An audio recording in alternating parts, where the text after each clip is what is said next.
Hello, and welcome to Confessions of a Successful Leader, hosted by me, Andrew Tallents, the self-coaching expert.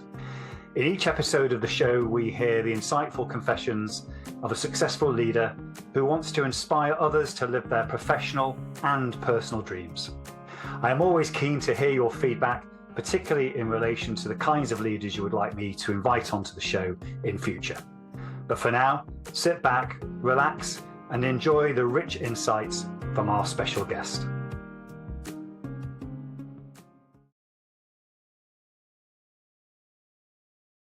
Hello and welcome to another episode of Confessions of a Successful Leader, hosted by me, Andrew Tallents, the self-coaching expert.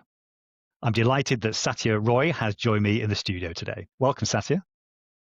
Thank you for having me. I'm delighted to be here. Yeah, it's really good to see you today. I'm really looking forward to hearing your story today to becoming a successful leader. And we were discussing it offline about how that's defined. People have their own definitions. And for us to understand a bit more about that, let's understand firstly a bit about you. So tell us about yourself right now and where your current focus is.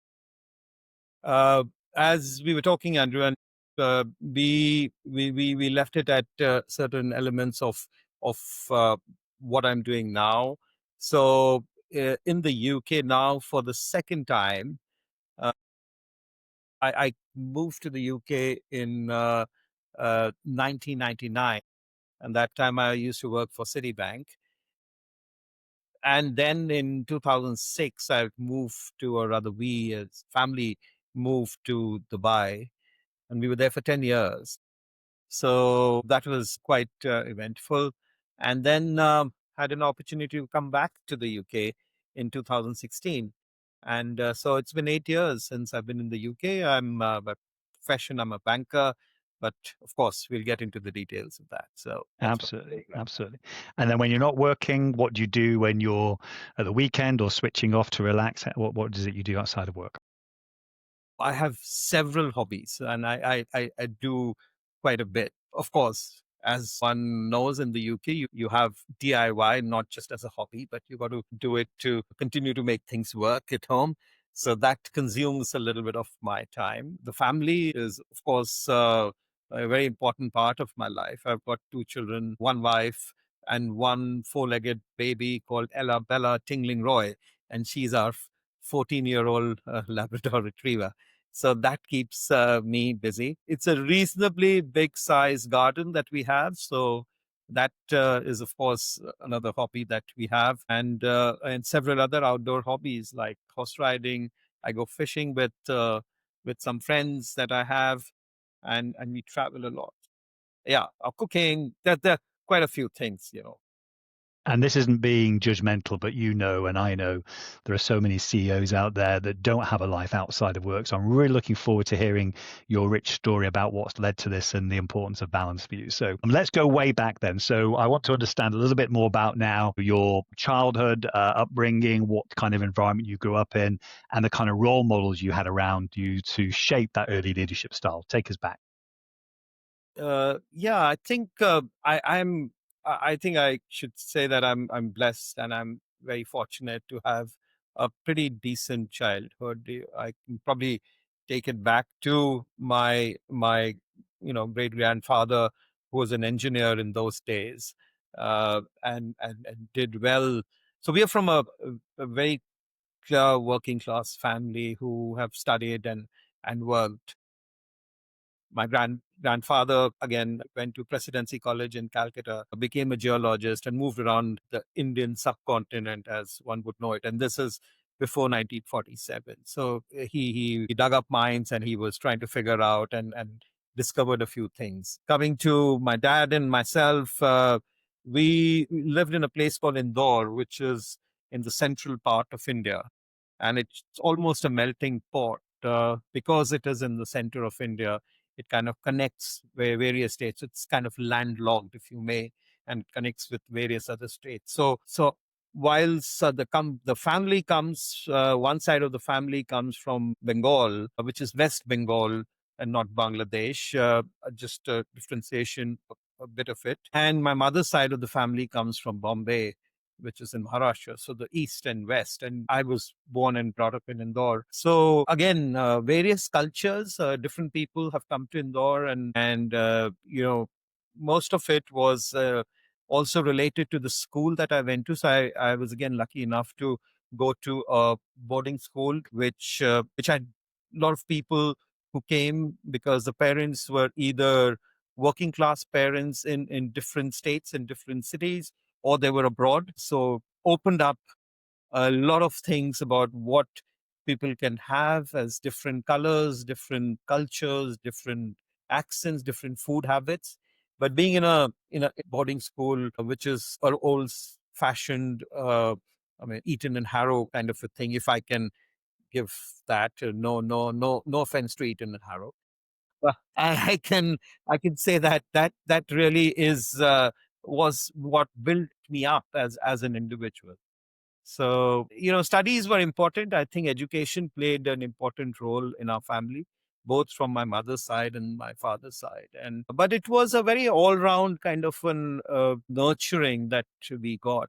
And when I talk about fishing or going for a clay pigeon, competition, these things are quite different from normal childhoods people could go through. So I'm just quite happy and very lucky to have been able to do a bit of all of this. And yes, that's how I got shaped and then that probably was helpful for me to build myself up as a professional when I joined Citibank later on in 1989.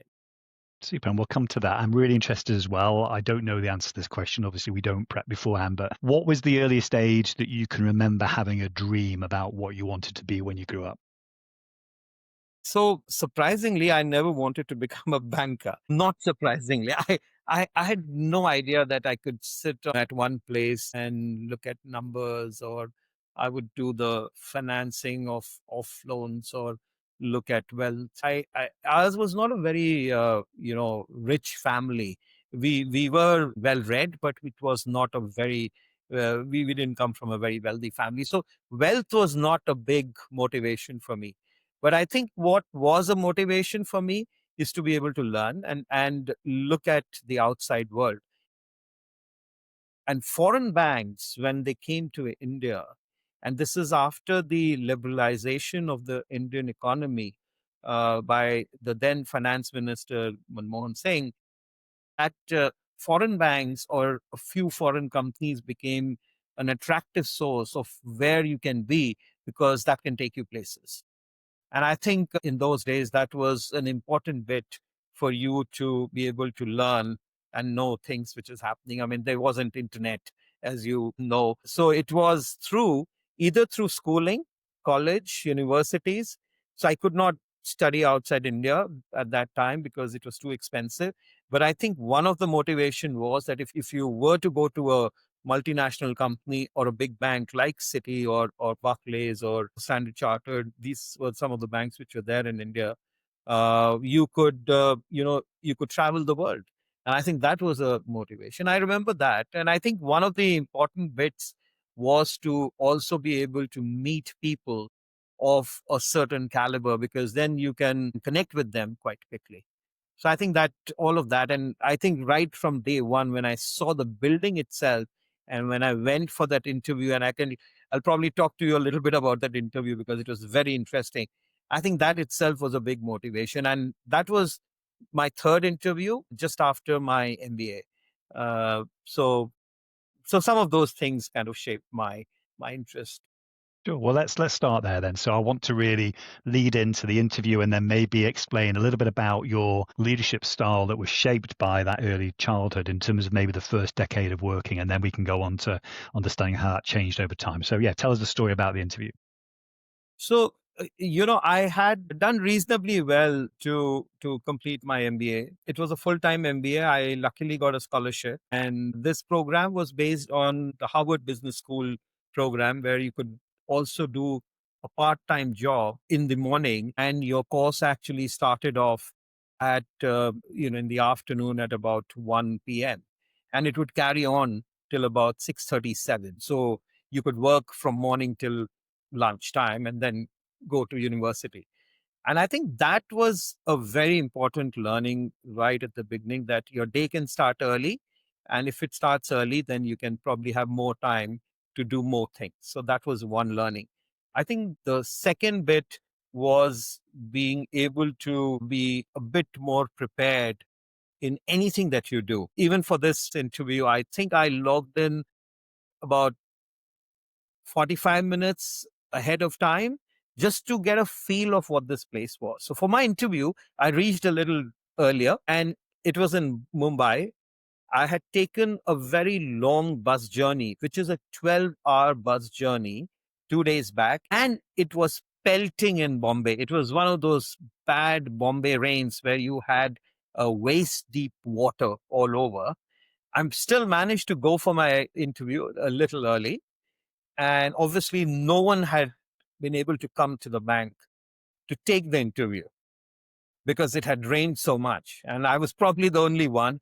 And then this one girl in HR, she turned up, and she was very surprised to see me, that I've come for the interview. Anyway, she said we have to wait for some time. And that wait carried on from 8:30 in the morning till about 12:30. At that time, I was a bit hungry. So she gave me some biscuits, and she said that the interview might take place at 2 p.m. So you have some time to go out, but there was nothing for me to do because it was still raining, and there were no, sort of food stalls or street hawkers available to do anything. So I sort of just had some of more of those biscuits. Anyway, cutting the long story short, the interview did not take place the whole day. And I returned to my uncle's house by about 7:38 because it took a long time to get back home, only to get a call in the night saying that I can come for the interview the next day, and I can go to a hotel because there is still a lot of flooding in front of our office.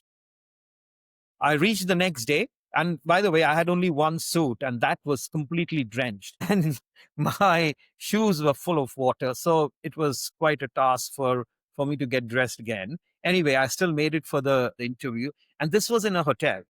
And this is the Oberoi Hotel in Mumbai. It's a very fancy place. I had never gone to such a fancy hotel in my life. I went there. I was given a room number to go to, which was a bit alarming. But still, I went there and I knocked, and no one opened the door. So I said, this is not happening with me, and I think I should just give up. Uh, I came back to the reception, and they said, well, there are two Oberois. This is an old Oberoi and a new Oberoi. And you have to go to the old Oberoi, which is the more fancier one. So this time I went over there, and now I was a little late. So I was a bit nervous, and I knocked the door, and the person opened the door in a towel. Very interesting, seriously. Anyway, I thought I'd come to the wrong place, but he said, sorry, I'm a bit late. So give me 5 minutes. When I reached the room, it was a massive suite, and, there were some cigarette butts and beer cans all around, but it seemed a bit strange, all of it. I was not prepared for any of this. I was joining a bank, by the way. So I was joining Citibank. Again, long story short, we had a good interview after that, a good discussion. And the gentleman just gets up, picks up his bag, and starts walking out. He turns back and he says, follow me. And then he takes me through the various corridors of Oberoi and has a shortcut to the office, which is okay. You don't have to wait through water. Takes me to the seventh floor, the HR department, asks me to wait outside, comes back and looks at me and says, you'll get a letter to sign. I have no idea what I was being offered. The lady who I met the previous day comes, gives me a smile that I know you and good you're here. And she hands over my appointment letter. I signed the appointment letter, not knowing, and I was a bit flustered, but I remember the salary figure, and that was a lot of money. So I signed it in a hurry. And the next thing that I know is that I was asked to go and sit in a room, and another person came and said, let's start talking about your job. So this was happening so quickly, and we spoke about it only to realize that I have joined the bank that day. Wow. So I joined the bank on the day I was interviewed, and I told them, but I don't have any clothes to wear. I can't wear this every day. So they gave me a salary advance to go and buy some clothes. But that was quite an interesting experience, and it changed my life, really. I went back home in a plane, as in not a private jet, but a commercial plane. This was the first time I had taken a flight in my life. No, I had taken one flight before that. My uncle's is a pilot. So, and he was working for the Geological Survey of India, and he used to take some photographs of the landscape. So I had gone with him in a small Cessna once, but I've never sat in a commercial airplane. So yeah, that changed my life completely. I think also what was very interesting to note in the earlier day when I was sitting the whole day, there was nothing to do. And can you imagine sitting for almost 10 hours without a mobile phone in a big plush office, but nobody to talk to? So I read up all the product brochures and the annual statements of Citibank that were available in that room. And guess what? During the interview, when I had finished all the questions, answering all the questions, this gentleman asked me, so what do you know about the bank? And I was really waiting for that opportunity because I went on and on telling them because I just read it the previous day. So it was again quite a defining moment of being able to read and being able to be prepared. So I think I love that story. going. I love that story. So tell us about that first decade then. So obviously you were showing your persistence, your resilience, your resourcefulness. But what was it about that first decade that shaped, I guess, the leadership style you were displaying at that point? So, Andrew, that's a very interesting phase of my life because the first 10 years, and this is again, as I said, between 1989 when I joined the bank and 1999 when I moved to the UK. Now, so this was the first 10 years of my career. I was interviewed in Mumbai, but in a few months I was transferred to Calcutta.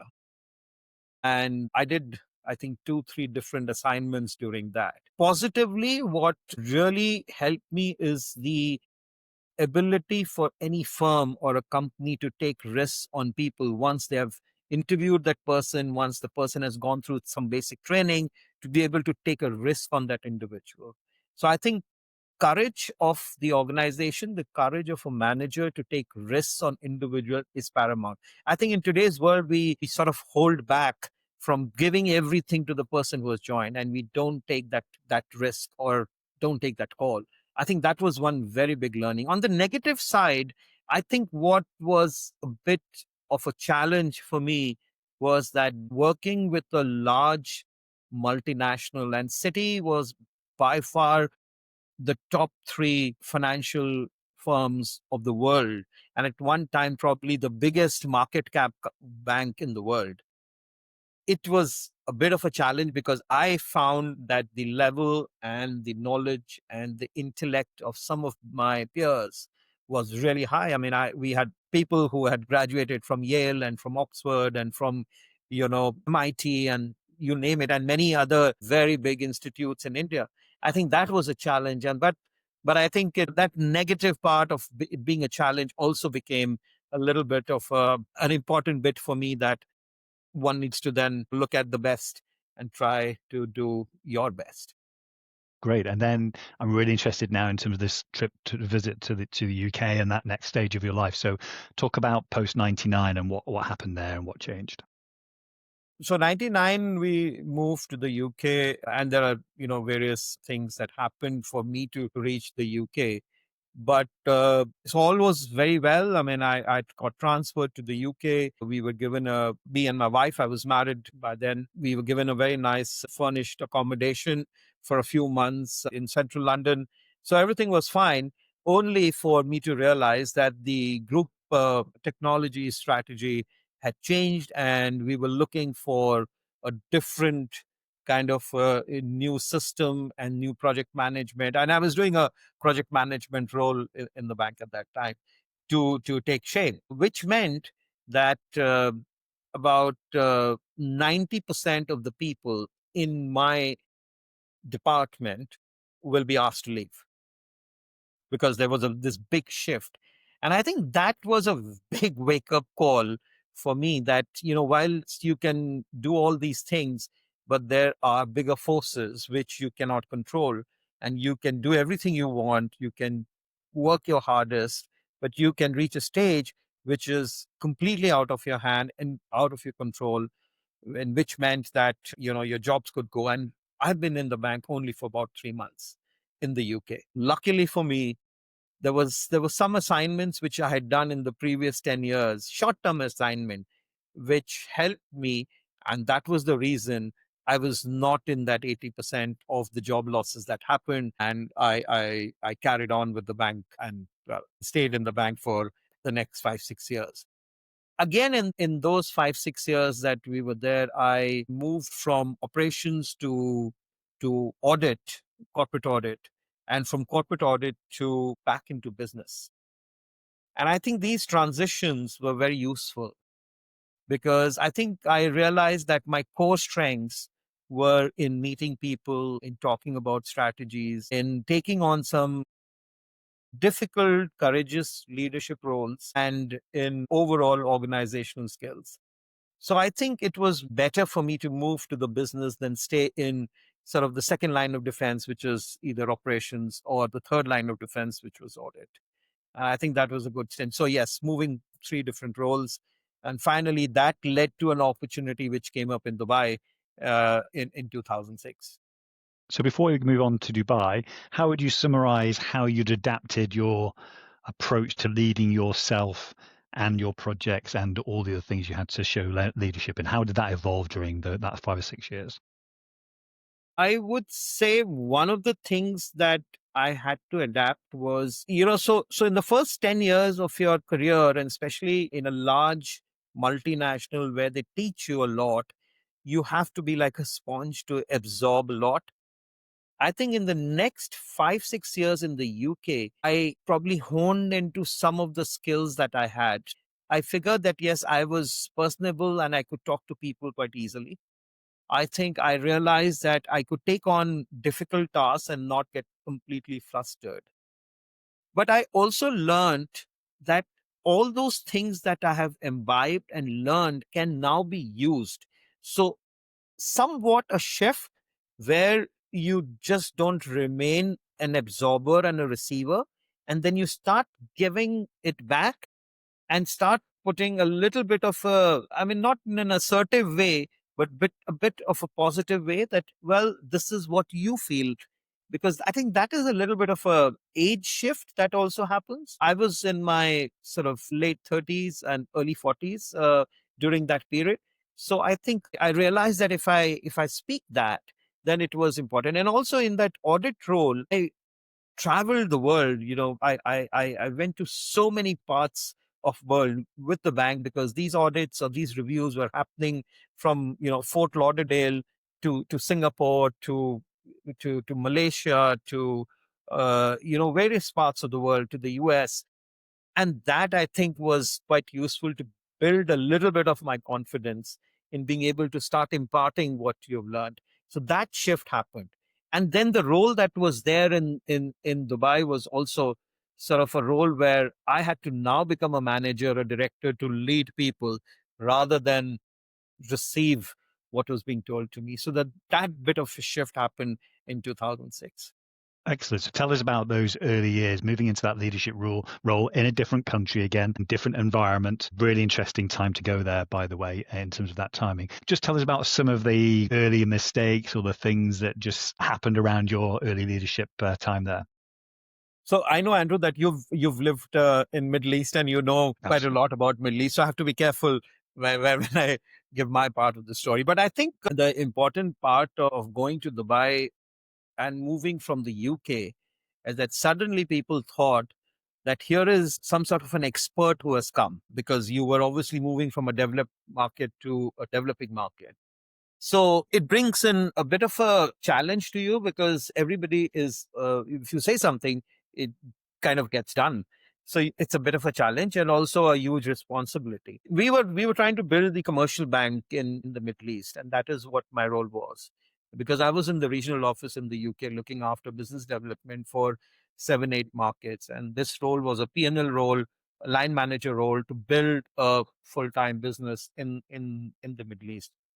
So yes, the first thing was hiring people, setting the systems right, the strategy, the process, looking at the market, meeting customers, looking at competition. So, I mean, the normal stuff.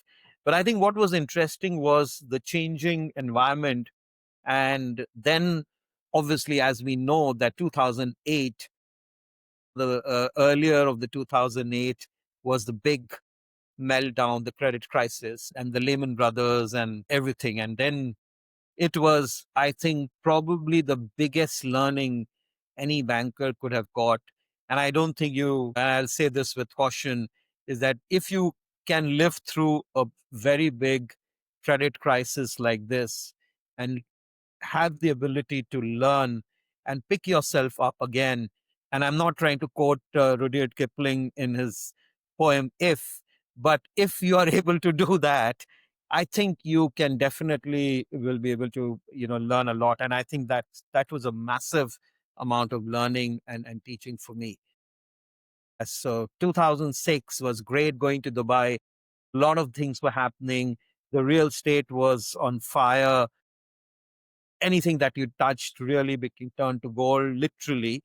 And but came 2008, where I think the Middle East felt that they are insulated completely, and then of course the debacle and of the credit crisis led to every market in the world, and learning through that, and that was a difficult time. Mean, do you stop your business? And as you know, we were just setting it up in between 2006 to 2008. So it was just at a startup stage. And for them to realize to put your brakes, I think the risk management connect was the biggest at that time for you to now start looking at hunkering down, figuring out that what is the best way to manage and to transfer yourself through this tremendous amount of turbulence that was there in the market. And that learning was so literally from the very growth mode to the mode where you can see your balance sheet growing exponentially, to suddenly see that everything is stopped, and now you're trying to salvage and make sure your customers remain in their businesses, because it was commercial lending and commercial business. You want to keep your bank liquid. And of course, the regulators were all over you because nobody knew what was happening. The stock of Citi, for example, from somewhere between $50 and $60 came down to less than $1. So, there was chaos, and learning and going through that was big learning. I love this theme all the way through, even from when you were a child, about this learning and absorbing and then being able to obviously draw upon that whenever you need to in difficult times as well. So let's move on to the last 15 years or so. That's neatly, I know a lot's happened in that time, but particularly focusing on, again, how your leadership style has developed as you've matured and obviously become more responsible as well. Just talk us through that. Yeah, so the last, I would say, decade or so, a little more than that, moving on from 2008, 2010, going to again rebuilding phase. And I think we rebuilt the bank. I think we got it there. And I think that's when a big sort of a shift happened in my career. So I'd worked for Citi for 24 years. And I think I was also wanting to now realize that there could be life outside Citibank. I mean, they say that once a Citibanker, always a Citibanker, but it changed a bit of my perspective that there could be a different bank. So I looked at various things, and at that time, a very interesting opportunity to develop and develop a project which was there in its initiation stage to take it to fruition, and it was in the hospitality industry. So that is when I think I can now relate to, and I was thinking about it only a couple of days back, that, those things that I did with my father and my grandfather. Remember, my grandfather was a geologist. So all the outdoor stuff that I learned, I think some of those instincts came back, and I jumped into this very outdoor project of building a ecologically friendly camp in Masai Mara, which was a 25-acre land which we had taken, and setting that up and taking it to fruition. Having said that, it was very difficult. I had never done it. I was a boring banker who goes to Masai Mara from banking in Dubai and in London and in India to Kenya and sets up an ecological friendly camp. But it was, again, one was challenge, another was this real attraction or an interest for something outdoor. So that happened, and I worked on that project for about a year and a half. Unfortunately, there were some geopolitical events in Kenya, and that led to not getting those exact results that we wanted. So I left that project and I went back to some of the sort of home remedies that I knew, which is banking. And I went back into a bank, into a local bank over there in Dubai. And I was there for about a year and a half, 2 years. And then again, an opportunity came. And that this is the time when the children are now about 10, 11 years old. So I think that's when you start thinking a little more about their life and their education and things like that. And when I got the opportunity to come back to the UK through Habib Bank AG Zurich, which is the bank that I work, a Swiss bank incorporated 1967 in Zurich, I thought this is probably the best career move. And it was also a CEO level job. So I think that helped me come back to the UK and getting back into, again, sort of growing the bank since 2016. We had just become a subsidiary from a branch, and I must give it to the shareholders and the board and my other stakeholders to have the belief in me and the ability for me to do what I thought was the best thing for it, for the bank to be done with, and we've been able to then grow it substantially into 2024. Of course, the markets have been choppy. I mean, 2016 was Brexit, 2020 was COVID, went on to 21, 22, and then it was the high inflation, which led to increase in interest rates and government changes and the Ukraine war and the Middle East situation, and we know it, right? So I don't want. And today, you can see the markets are again so volatile. So it's if you can just see this as a quick movie, right from 1989 when I graduated to 1925, 36 years, but it can just go off like that. You can relate to it and you learn through all these different experiences. It's fascinating, actually. But yes, the children do come into this whole equation, and your wife and your family and everything comes into the equation. So you become a bit more sort of, you want more security, you want more stability. So I think all of those things work out. Very happy to be here, very happy to be doing the role that I'm doing and being able to grow the firm. Many challenges, but extremely fascinating and extremely interesting. We've got time for one or two more questions, Satya. It's been a fascinating journey so far, and we all know that being a CEO can be very rewarding. You talked about the responsibility earlier, which is heavy as well, and can be quite lonely. So tell us, what is it you particularly enjoy about the role that you have? And obviously you're in a privileged position. What are the things you enjoy each day as you come into work? I think the most that I enjoy is, thinking about the big picture of the bank and being able to, involve myself with the process to be able to grow it. I think that is a big high to, and I'm not saying that in Citi you did not have it, but remember, it's a very large company. It's a very large bank, and you have got various boards and various levels and layers. So to get an appointment with the chief risk officer could probably take you weeks, So, but over here, I think thinking of the big picture and having the ability to be able to do something and involve yourself with the audience is a big high, and I think that's important part of the whole journey. I think the second thing is to be in this market. I think there is a huge opportunity if you, and especially in the commercial and the SME and the mid market. So being able to work with clients, and I think clients do play the most important role. I think the two important things in any manager's or leader's life is the client and their employee. And I think if you, and both of them connect in terms of the human aspect. So I think if you can be human and if you can be connected with human is fantastic. Sorry, I don't know if I answered Oh, your. no, you did. And I've got one lovely final question for you. And I don't even know what the answer to this is going to be, but I've really been struck by those initial images you created around the interview. So I just want you to assume and hypothesize you have the ability to travel back in time from today, and you're going to be on that bus with that version of yourself that was on the way to the interview with that torrential rain in your one and only suit that you owned. And if you could walk up to them on the bus or just be around them and give them one piece of advice which you know will reassure them about everything's going to be okay in life from the position that you're in now, what would it be? So, as I told you that I came from a small town. I mean, Indore is probably, not known to many people. I'm sure you do not know about it, right? If I say Bombay or Delhi or Calcutta or Bangalore or something like that, you'd probably relate. So I think I probably took it upon myself while it was a good learning. But I think somehow I felt that I am from a small town. I'm from a village compared to somebody who's graduated from Yale or, Harvard. And I think that probably pulled me back a bit. So I think this whole thing could have been fast forwarded if I had not kept that little bit of holding back kind of stance, which I took earlier on.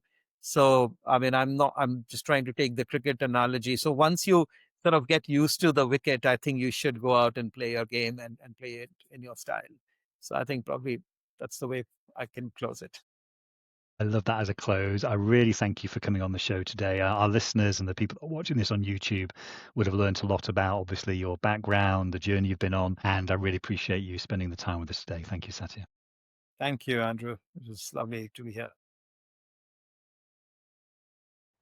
I hope you enjoyed this episode of Confessions of a Successful Leader.